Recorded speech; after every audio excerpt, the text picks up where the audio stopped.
hanggang talampakan. Oh yeah! Tara na at makipag-ututang dila kay Laika Barista!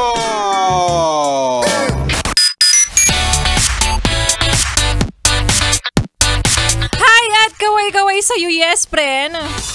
Magandang araw ng napakainit po na araw ng Tuesday. At bago natin simulan ng ating araw, magpasalamat muna tayo syempre dun sa mga friends natin, mga kaibigan natin, yung mga yes friend natin dyan sa may bandang LRT Balintawak Station. Happy listening po sa inyo. Kasi nangako kami nababatiin ko sila kahit hindi sila nakikinig. Thank you. Oo. Salamat sa mainit na pagtanggap nyo sa amin kanina dyan ni Rico Pañero. Literal na napakainit. Pero kitang-kita namin ang ngiti sa mga labi ng mga yes friend natin, nabigyan ng payong, nabigyan ng beep card, nabigyan ng towel, ng fold fan. Diba? Maliit na bagay pero ang lawak ng ngiti nila. Huwag kayong mag-alala, hindi kami magkasamang magbigay ng entertainment sa inyo, kasiyahan kahit nahihilo na kami sa init.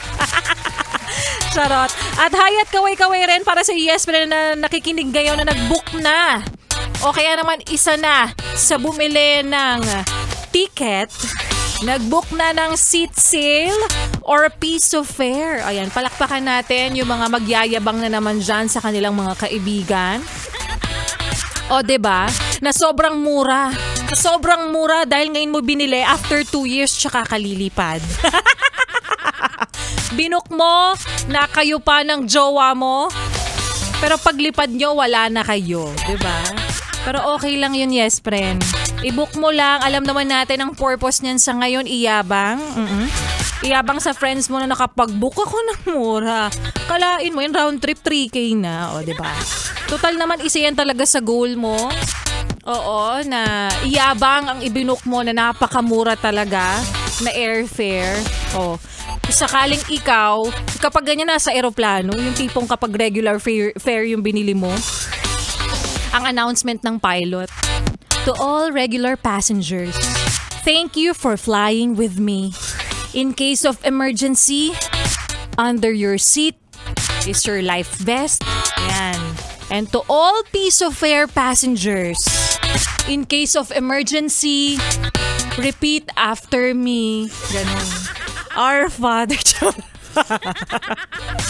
Charot lang. Ayan. Maayong hapon sa mga maot at gwapa na yes friend natin. Kasama nyo ng kapiling kachismisan, kakwentuhan. At kaututang dila rin. DJ Laika Barista, 3 p.m. to 6 p.m. Dito pa rin sa iyong paboritong istasyon na kabonding, ang 101.1. Yes! FM. Minsan kapag may mga ganitong pagkakataon, minsan kikita nyo, naririnig nyo, di ba?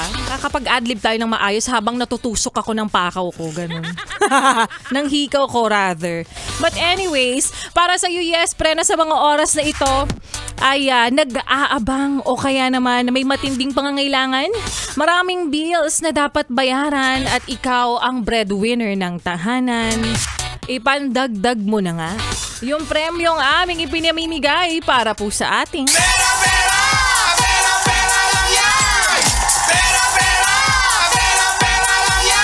Kaya naman i-congratulate natin ang winner kanina sa programa ni Sixy Megan, si Mark Andrew Aguilar. At maya-maya lamang, meron na namang mamimigay ng papremyo, yes friend. Kaya para sa iyo na nag-aabang kung ako ba'y mamimigay, try natin next time ulit.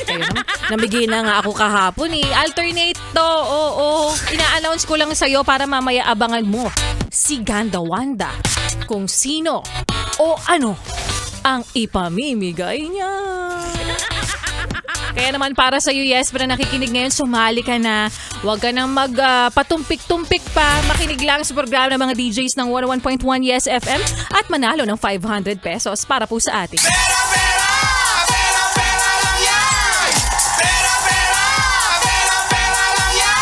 At kapalit ng mga ipinamimigay namin dito, yes friend, syempre huwag mo nang ilipat ang iyong stasyon. Huwag mo na rin ipihit pa ang iyong talapitan sa kalaban.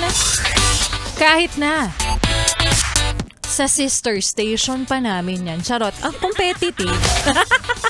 Dahil magbabalik po si DJ Laika Barista. at sa aking pagbabalik.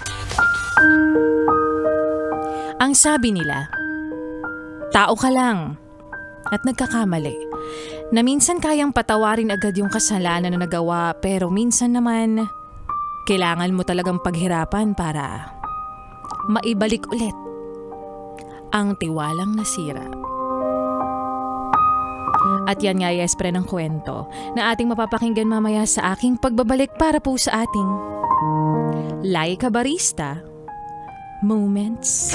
Kaya naman ituloy pa natin ang pakikinig mo, pakiki-sound trip mo, pagsabay mo sa mga kantahan natin kasama ang susunod nating kanta.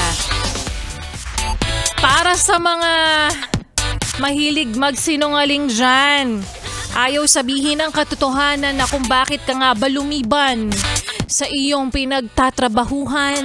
Ang sabi SL, sige na nga, SL, si Cleve, o talagang ibig sabihin sobrang lasing. Charit. Kaya naman here, stop Zara para sa kanilang kantang sabihin mo na dito pa rin sa iyong paboritong istasyon na kabonding, ang 101.1. Yes! FM. Solid!